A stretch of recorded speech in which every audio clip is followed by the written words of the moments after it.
வணக்கம். Big four கம்பெனிஸ்ல வேலை கிடைக்கணும்னா மாணவர்கள் என்ன செய்யணும்?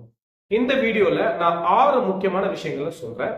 இந்த 6 ஸ்கில்ஸ் அண்ட் ஸ்பெசிபிக் ரெக்வயர்மெண்ட்ஸ் உங்ககிட்ட இருந்ததுன்னா உங்களுக்கு பிக் ஃபோர் கம்பெனிஸ்ல வேலை கிடைக்கிறதுக்கான வாய்ப்புகள் ரொம்ப அதிகம்.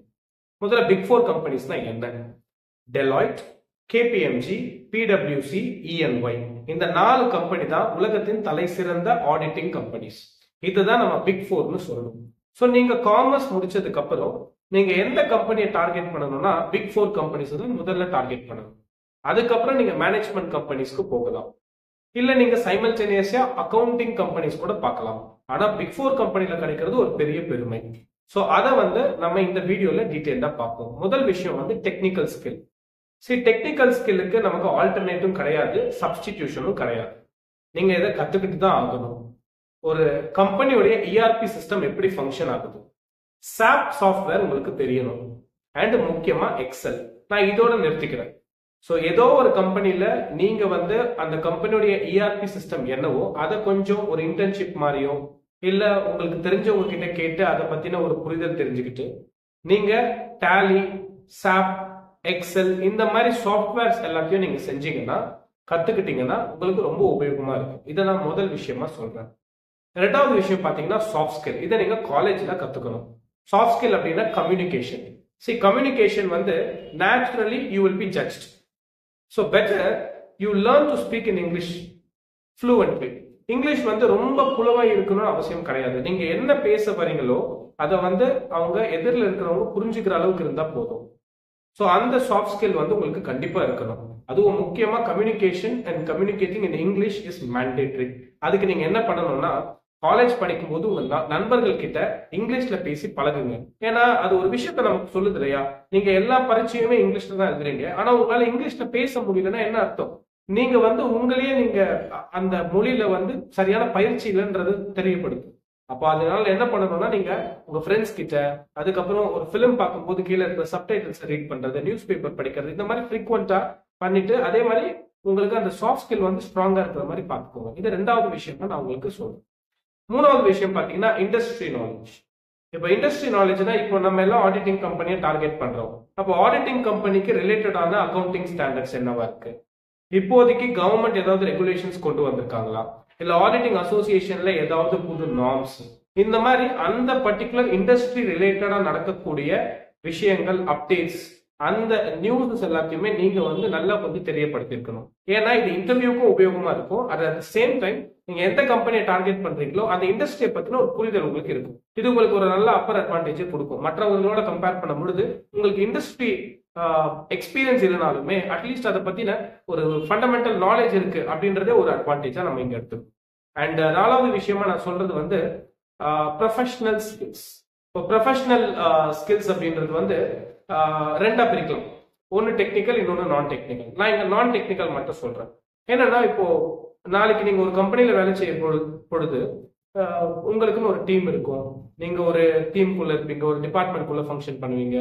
அப்போனா உங்களுக்கு அந்த டீம் ஸ்கில் இருக்கணும். கம்யூனிகேஷன் அப்படின்றது உங்களை சார்ந்து மட்டும் இருக்கும். ஆனா நீங்க ஒரு டீம்ல சரியா பர்ஃபார்ம் பண்ணல அப்படின்னா அங்க ஒரு லேக் ஏற்படும். அப்ப நீங்க ஒரு டீம் மெம்பரா இருக்கணும். அதே போல ஒரு ப்ராப்ளம் கொடுக்கப்பட்டா அத சொல்யூஷனை நோக்கி நீங்க நகர்த்தணும். அதை பத்தி புலம்புறது இருக்கக்கூடாது. இதெல்லாமே ஒரு பர்சனல் ஆட்ரிபியூட்ஸ் மாதிரி நான் இதை ப்ரொஃபஷனல் ஸ்கில்னு வைக்கிறேன். ஸோ இந்த மாதிரி கோபப்படக்கூடாது. ஒரு மீட்டிங் நடக்குது அப்படின்னா அந்த நேரத்துல உங்க அட்டென்ஷன் ஃபுல்லா அந்த மீட்டிங்ல இருக்கணும். தேவையில்லாம பேசக்கூடாது. ஏன்னா உங்க பக்கத்துல இருக்கவர் ஃப்ரெண்ட்ஸ் கிடையாது, அவங்க உங்களுடைய கலீக். அந்த ப்ரொஃபஷனல் அட்ரிபியூட்ஸ், ஸ்கில் அதெல்லாம் நீங்க வளர்த்துக்கணும். ஏன்னா காலேஜ்ல இருக்கிற மாதிரியே நீங்க உங்க வேலைக்கு போற இடத்துல இருந்தீங்கன்னா உங்களோட வளர்ச்சி ரொம்ப தடைப்படும். ஸோ உங்களுடைய அந்த டெவலப்மெண்ட் நிறைய நீங்க மாத்திக்க வேண்டியது இருக்கு. ஸோ இதுதான் நான் உங்களுக்கு நாலாவது முக்கியமான விஷயமா சொல்றேன். அண்ட் அஞ்சாவது பாத்தீங்கன்னா ரொம்ப முக்கியமானது எடுகேஷனல் பேக்ரவுண்ட்.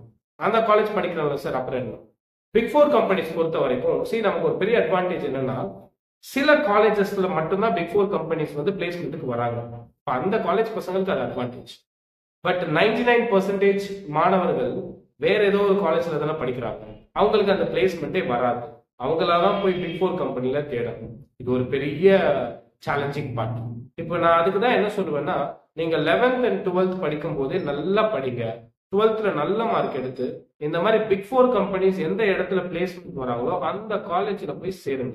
அதுக்கு நீங்க 12th கடுமையா உழைக்கணும். யாராவது மார்க் முக்கியம் இல்லைன்னு சொன்னாங்க அப்படின்னா, மார்க் வேணா முக்கியம் இல்லாம இருக்கலாம், ஆனா காலேஜ் முக்கியம் இல்லையா? காலேஜ் எதை பாக்குறாங்க? மார்க் தானே பாக்குறாங்க. அப்ப நீங்க மார்க் எடுத்தாதான் அந்த காலேஜ் கிடைக்கும். அந்த காலேஜ் சரியில்லைன்னா கூட அங்கதானே பிளேஸ்மெண்ட் வருது. அப்போ நம்ம பிளேஸ்மெண்ட் தான் நம்ம அல்டிமேட்டா பார்க்கணும். ஏன்னா படிப்பை பொறுத்த வரைக்கும் நீங்க குறை சொல்றதுக்கு இங்க 1000 விஷயங்கள் இருக்கு.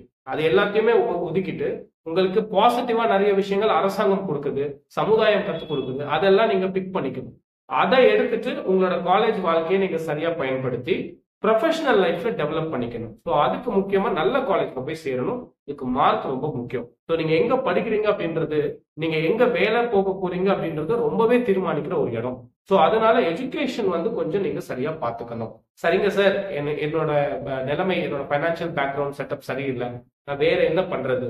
அப்போனா நீங்க என்ன பண்ணணும்னா, நான் மேல சொன்ன மற்ற விஷயங்கள் எல்லாம் நீங்க ஸ்ட்ராங்கா வச்சுட்டு நீங்க வாக்கிங் பண்ணுங்க. நீங்க போய் அந்த கம்பெனில டைரக்டா அப்ரோச் பண்ணுங்க. லிங்க்டின் மூலியமா அங்க இருக்கிற எம்ப்ளாயிஸ் கிட்ட ஒரு கான்டாக்ட் வளர்த்துட்டு அவங்க மூலியமா வேலைக்கு போக முடியுமான்னு பாருங்க. இந்த மாதிரி விஷயங்களும் நீங்க செய்யலாம். பட் 12th 11th காலேஜ் படிக்கிற மாணவர்கள் எல்லாம் கொஞ்சம் கேர்ஃபுல்லா இருக்கணும். எப்பனா நீங்க காலேஜ் படிக்கும் போது அதுக்கான விஷயங்களை நீங்க டெவலப் பண்ணிக்கணும். அண்ட் கடைசியா நம்ம சொல்ற விஷயம் எக்ஸ்பீரியன்ஸ். எக்ஸ்பீரியன்ஸ் அப்படின்றது என்னன்னா, இப்போ நீங்க காலேஜ் படிக்கிற வரைக்கும், இன்ஃபேக்ட் வேலைக்கு போற நாளுக்கு முன்னாடி வரைக்கும் உங்ககிட்ட இருக்கிறது எல்லாமே நாலேஜ் தான், தியரிஸ் தான். ஸோ அப்போ என்ன பண்ணணும்னா, நீங்க காலேஜ் படிக்கும்போது தயவு செய்து இன்டர்ன்ஷிப் போகுது. நிறைய காலேஜஸ்ல இன்டர்ன்ஷிப் ஆஃபர் பண்றது இல்ல. காலேஜ் பண்ணதோ பண்ணலையோ செகண்டரி. நீங்க இன்டர்ன்ஷிப் ஒரு செமஸ்டருக்கு ஒருத்தர் கிட்ட போங்க. ஃபர்ஸ்ட் ஒரு ஆடிட்டர் கிட்ட இன்டர்ன்ஷிப் போங்க. ஒரு சின்ன பிரைவேட் கம்பெனியை ஃபிக்ஸ் பண்ணி ஃப்ரீயா இன்டர்ன்ஷிப் பண்ணுங்க. அதுக்கப்புறம் ஏதாவது கவர்மெண்ட் கம்பெனிஸ்ல இன்டர்ன்ஷிப் கிடைக்குதான்னு பாருங்க. பேங்க்ல இன்டர்ன்ஷிப் போங்க. எதுலையுமே ஸ்டைஃபண்ட் எக்ஸ்பெக்ட் பண்ணாதீங்க. கத்துக்கிற பீரியட்ல நீங்க பணத்தை பார்க்க கூடாது. எவ்வளவெல்லாம் உங்களுக்கு நேரம் இருக்கோ அதெல்லாம் கத்துக்கிறதுல நீங்க ஸ்பெண்ட் பண்ணணும். அப்போ என்ன பண்றீங்கன்னா, காலேஜ் முடிக்கிறதுக்கு முன்னாடி ஒரு 4ல இருந்து 5 இன்டர்ன்ஷிப் பண்ணுங்க. அதுல ஒரு பிரைவேட் கம்பெனி கண்டிப்பா இருக்கணும், ஒரு அரசாங்க கம்பெனி இருக்கிற மாதிரி பாருங்க, ஒரு ஆடிட்டர் கிட்ட போங்க. இந்த மாதிரி மல்டி டைவர்சிஃபைடா நீங்க இன்டர்ன்ஷிப் பண்ணும்போது நாளைக்கு நீங்க வேலைக்கு போக போற இடத்திற்கு தேவையான விஷயங்களை முன்கூட்டியே நீங்க கத்துப்பீங்க. It also includes your soft skill, it also includes your professional skill. நான் சொன்ன மாதிரி உங்க ஆட்ரிபியூட்ஸையும் நீங்க வளர்த்துக்கலாம்.